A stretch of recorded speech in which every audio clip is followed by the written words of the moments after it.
Hello, hello. Welcome to today's live. So we are getting started. Make sure that I am live across the channels. So go ahead and say hi if you're seeing this. Get all my cameras set up. Welcome. We are talking about step 1 of manifesting. All right, here we go. So step 1 of manifesting. So for those who hear the word manifesting and you're like, oh, that's all woo-woo, then poo-poo, you probably won't like this. No, I'll add some science in as well. And then for those of us who are like, I've tried manifesting and I'm not really quite sure if I'm doing it right, and we have a lot of questions, feel free to put as many questions in the chat as you'd like. If I don't bring it up in this video itself, I can bring it up into another one. So welcome to Manifesting 101. I'm Izzy Nally. You're like, what in the world? Why is she talking about manifesting? Well, for any of you all that don't know, like I am like a manifesting junkie.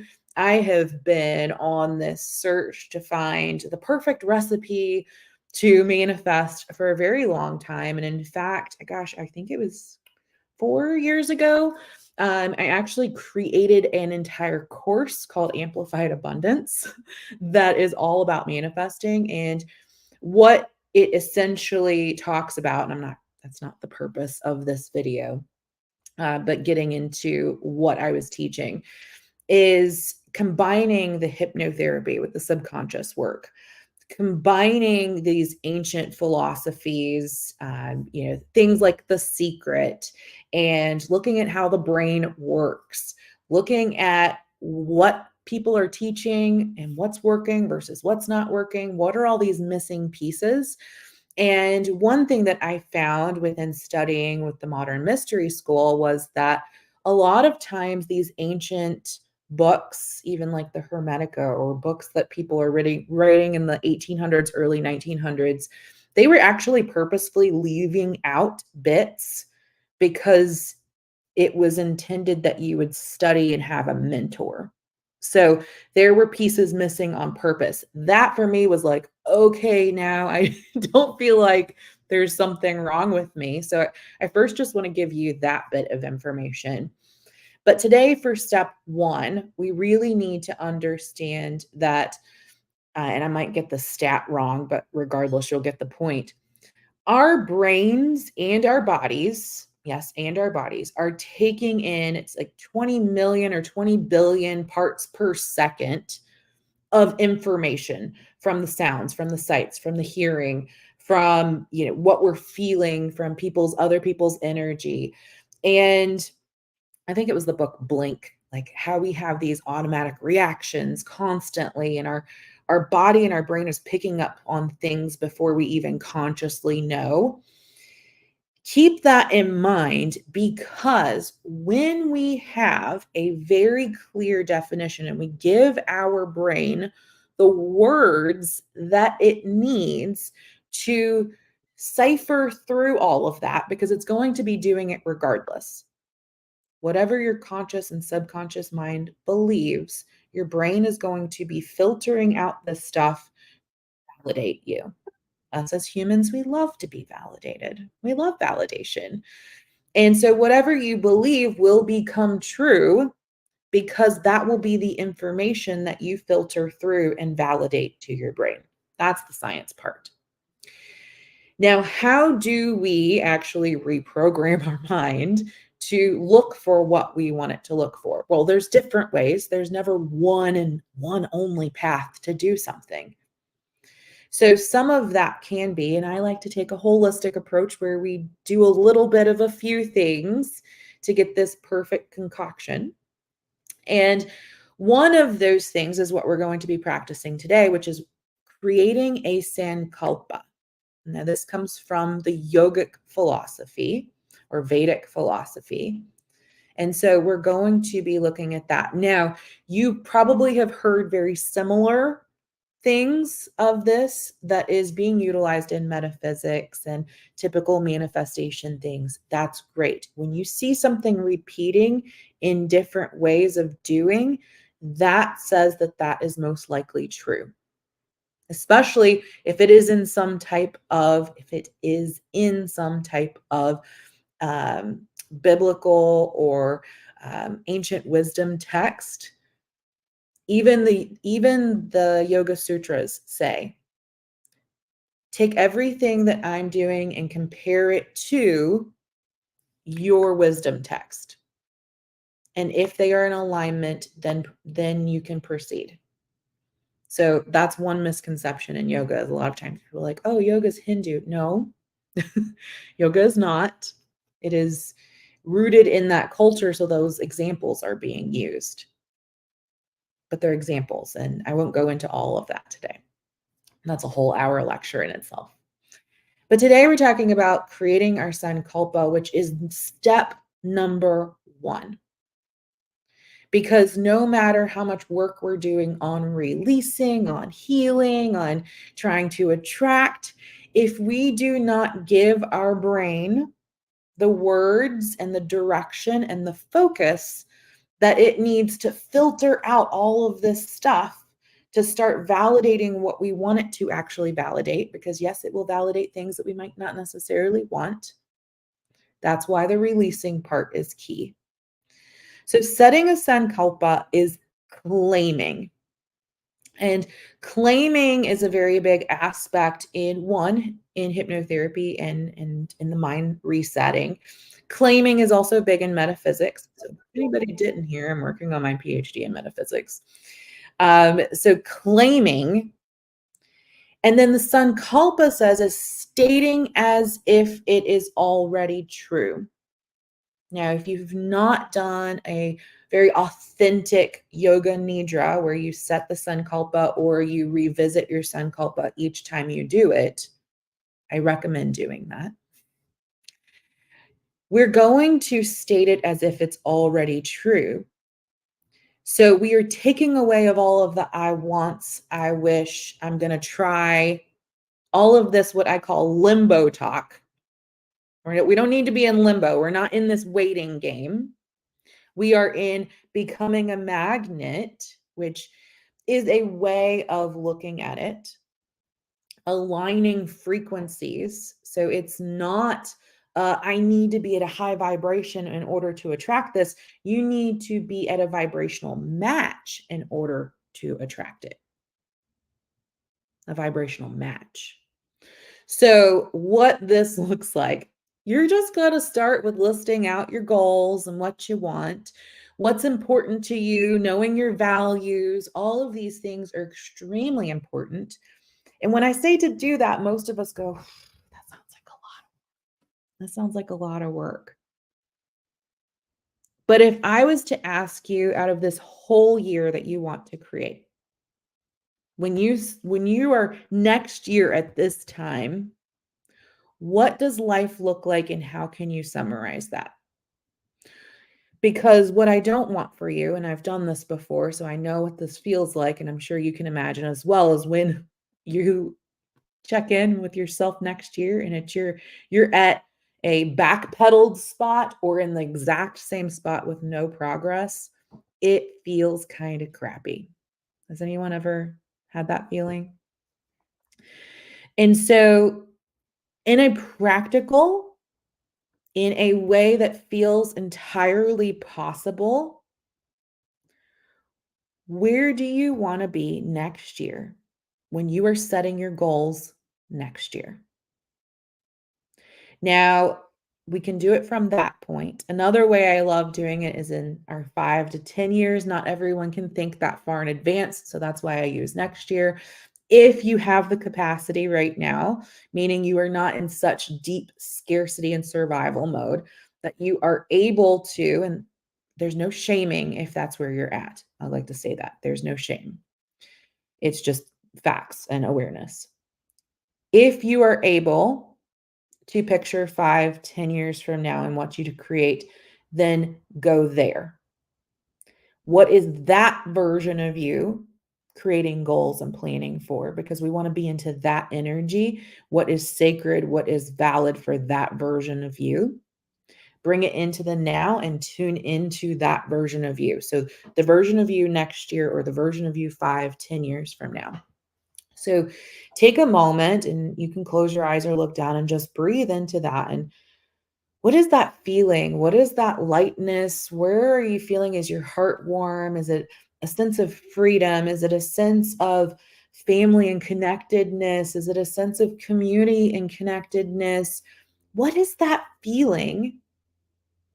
What is that person holding near and dear? And what would be a statement of that version of you's life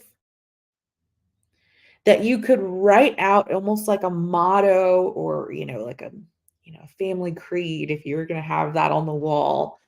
What is it that that would say?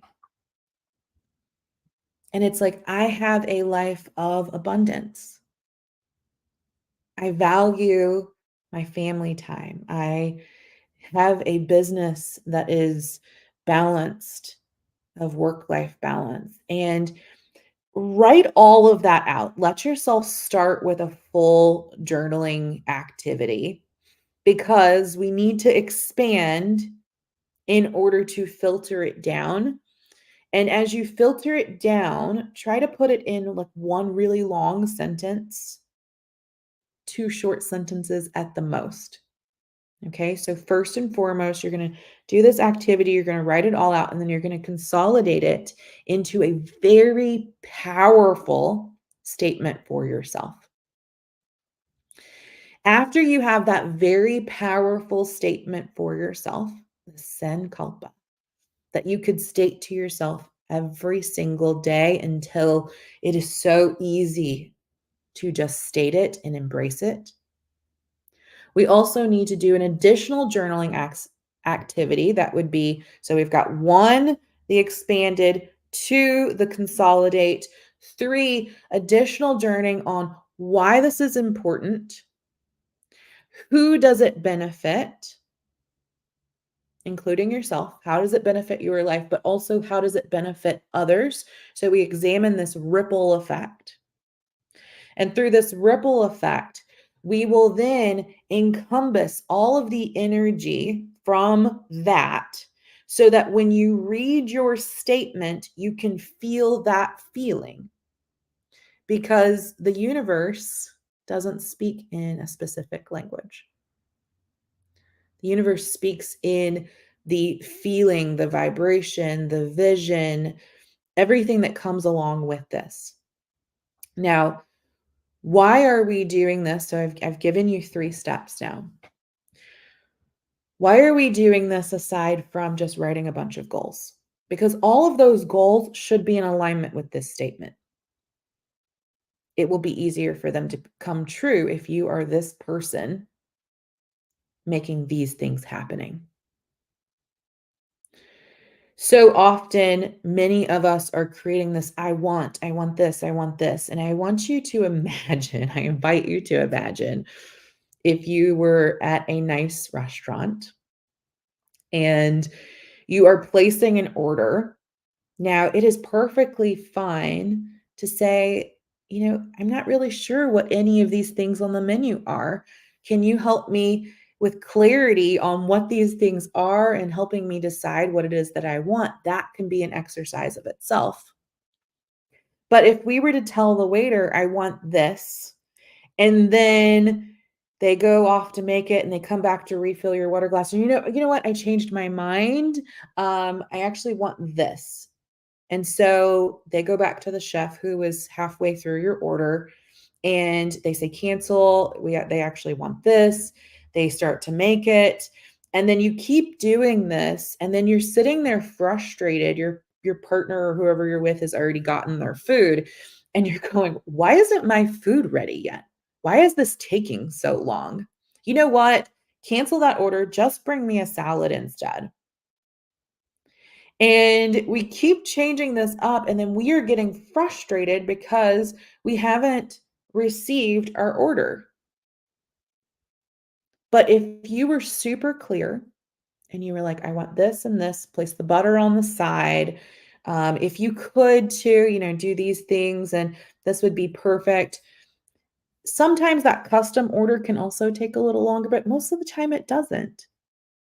And I find I've talked to people too that are terrified to customize their order. They order exactly what's on the menu, meaning they've ordered exactly what people have told them they need to order. And then when they get it and they're eating it and they're sitting there eating it, wishing they had something different. And so they're also not happy. So we may need to spend this winter in deciding what we want or writing it down and refining it. That is one thing. But to stick with your Sankalpa, be fully in, fully committed, and it's often referred to as a deep resolve. The book said, I have a fear of asking for custom things before. Yeah. So many of us do that. And so maybe one of those exercises is go practice this with actually ordering in a restaurant. And I am that person now. It took me forever to be this way. You would not believe the drastic night and day difference of who I am from where I was 10 years ago. But to say, like, hey, I'm really wanting this. I didn't see anything like this on the menu. Is this even possible? And just to ask. And sometimes they're like, oh, yeah, actually, we used to do that. I think we can make that happen. Like, and to have that validation or to say, no, we can't do that. And that's okay too. And not to be disappointed, but to say, wow, I gave myself permission to ask. It's kind of like for all of those Starbucks people, or even if you're any other coffee shop, right? The menu that's up on the board, there is typically like a whole hidden menu of possibilities. What's on the board, on the ordering board, does not mean that's the only thing that you have to order. So keeping that in mind as well, and allowing yourself to think a little bit more luxurious. Allow yourself to think a little bit bigger, to go, what if? Because as you think bigger, and one of my mottos and what I'm stepping into is, I'm stepping into more of my rich, luxurious life so that I can be an example of possibilities for all those and give them permission to step into theirs as well. Ultimately, my goal is to help people awaken to abundant mindset because I truly, deeply believe that as more of the world gets out of scarcity and survival mode at a hormonal mindset, like full level, and we can step into more abundance, that our collective will extremely uplift and so much more will become possible. I want to live in that world, and I want all of you to live in that world as well. And we have our internal world. Wealth, prosperity, abundance, all of these things are relative to us. And if you ask someone who's wealthy and they're aiming to get a private jet, they're working to get the private jet. The person who's gotten the private jet, they want the next biggest private jet. Like I had heard this in a course that I had taken, and he did these interviews with people. And it was amazing because that is the human mind. We always want more. And some of us have been told that it's not okay to want more, that we should be grateful for what we have. You can do both. You can be grateful for what you have and still want more. That is a human condition, that we are continuously growing and evolving. Our brains, our bodies at a cellular level, that is what we need. That is what we require, is this constant growth. Many of us that stay stagnant, we actually regress. We actually regress as we stay stagnant. So the human mind needs growth. It is okay for you to want more. Don't say stagnant, because it's like climbing up a mountain. I thought this one was a beautiful. It's like we stop on the mountain, we actually start sliding down without realizing we're sliding down. And then suddenly we look up, like, wait a minute, what happened? keep growing, keep developing. So, no, yes, right? Like books that again, like been told to stay in my lane and keep my head down, right? Be grateful for what you've got. Again, we can be grateful for what we have and everything we've worked to and everything that's available to us. And we can do this in such an abundant way. Like I have flowers sitting on my table and they're starting to wilt, or some of them are. And I could look at that and be like, oh my gosh, I need fresh flowers. Or I could sit here and I could say, oh my gosh, I'm so thankful that I've got flowers. I don't want to let go of these. Or I can say, like, wow, I am so grateful to have these flowers and I look forward to having some fresh ones here as well. And I'm going to look at these with just as much beauty. You can have both. And so we'll talk more about later in other videos and sessions about this feeling of doing everything versus being everything versus having everything. Those are all different. Today, we're talking about being able to embrace all of it. If you would like to learn more, I do have this course available. And if you would like to have lifetime access to the Amplified Abundance course, I am going to drop a special today where you can purchase the course lifetime access for $111. Or you can join the program where I will be doing lessons every week and having Q&A sessions and allowing us to grow in our self-worth, but also within our businesses. So if you'd like to join more of that mastermind collective, that's available too. So drop it in the chat if you want more information. If you want the course at 111, just type in 111. Those are the 3 ones. If you would like to learn more about the mastermind, put an M in the chat and I will get back with you on that. It's no pressure. I'm not going to like come hound you for sales. It's just like, I'd be like, here's the information if you want it. Do you have any questions? That kind of thing. So I send you all so much love. And I hope that you are going to have an amazing year. Make sure that you're following as I will be coming and sharing more of this wisdom with you as well. See you later.